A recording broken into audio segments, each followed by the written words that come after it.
So road position, or we might refer to this section really as positional awareness, just involves a little bit of thought about where you are. Now, there's not a clear set of rules that you should always do certain things or you should always be in a certain position of the road.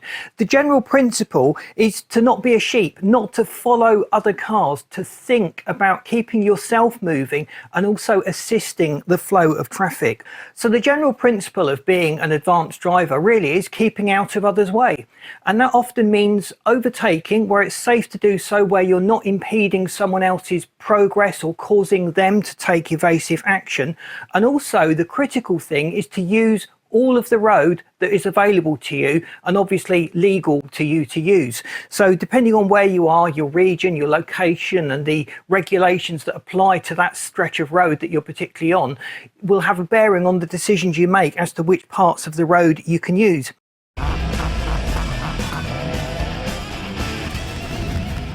But here in the UK, we often have roundabouts. Now, in the UK, we do have a tendency to queue, to follow one another. So effectively, where you've got two lanes coming off a roundabout, filtering down into one lane, most drivers will ignore that additional lane and will just stay in that left lane, which actually creates long tailbacks and delays for all the other cars using the roundabouts. So it makes sense to just really blaze your own path, to use all of the road, to use both lanes as the road planners intended you to do so.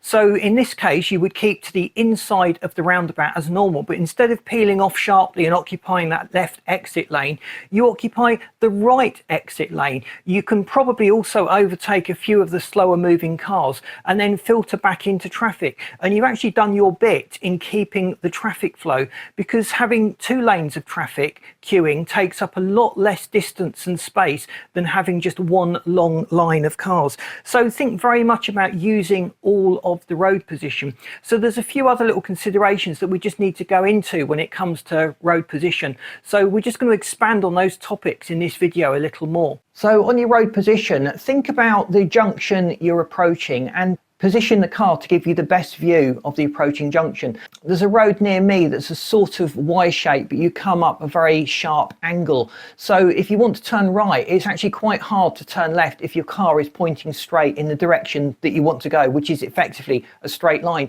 So what most experienced drivers will do at that junction is just swerve out right slightly and then swerve left, so the car is at an angle. So you're about 40-45 degrees off of where you want to go straight ahead, but that gives you a much better view of the road to your left and makes the whole process of turning much safer. The position on your road can indicate a lot as to your intentions. If you're turning right, position yourself to the right of the road. Maybe you've pulled over to allow someone to come towards you. If you pull over on the very left-hand side of the road, it may be that the car behind interprets that as you're parking and they will try and go around you. How often has that happened to you? You've pulled over to let someone through and the car behind you has just blissfully blundered through and probably ended up jamming the traffic. So we've spoken about the attention bubble that we need to keep around the car when we're driving. We also need to keep a safety bubble around the car when we're driving. So you want as much gap between you and whatever hazard is out there. So if you were, say, passing a junction on the left and there was a car on the left,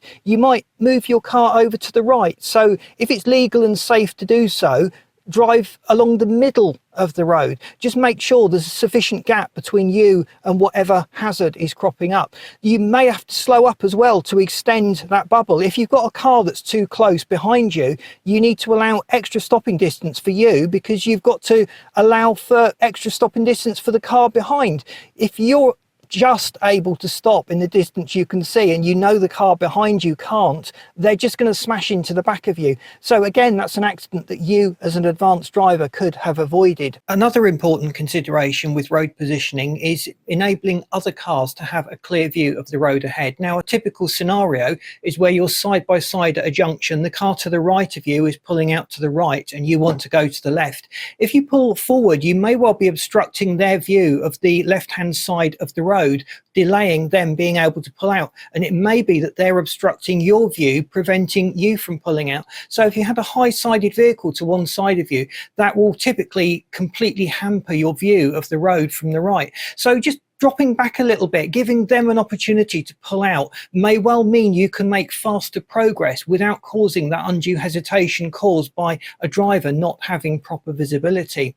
And also, when you're in traffic, if you all park immediately behind one another, you only get a clear view of the brake lights of the car immediately in front of you.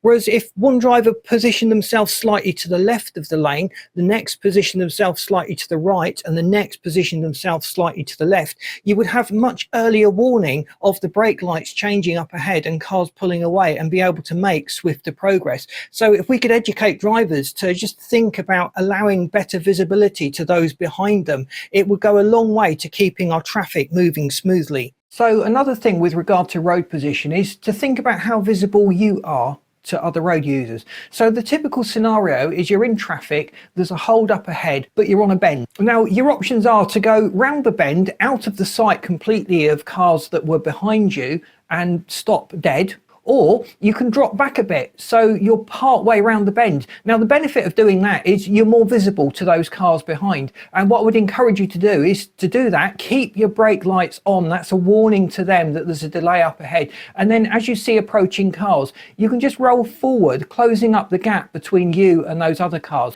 If the car behind hadn't seen that you were stopped, it also gives you a little bit of wiggle room. You can just roll forward a little bit and hopefully avoid that rear end shunt, or minimize the damage that's caused in that rear end shunt should that happen. So think very much about other road users and if they can see you or not. Don't try and hide your car, don't try and close up the gap. A good rule of thumb is to just make sure you can see some of the road surface between their tyres and the front of your car. If you can't see their tyres, or you can't see the road between their tyres and the bonnet of your car, then you are probably far too close. And it just gives you a better view of the road ahead. Just not moving forward a little bit is going to make all the difference to your visibility and your safety. And you've also got to assume that other drivers could roll back. I've seen it done so many times, particularly if you're on a hill. So give those other cars a little bit of an opportunity to make that mistake, roll back and stop, rather than going straight into the front of your vehicle. So I hope that's been useful to you. Please boot that like button. We've got more on driving coming soon, so if you haven't subscribed to the channel, please do so. We'd love you to stay tuned to all the tips that we've got coming out, and I've lined this video up for you that you should find really interesting. Thanks for watching. I'll see you in this next video.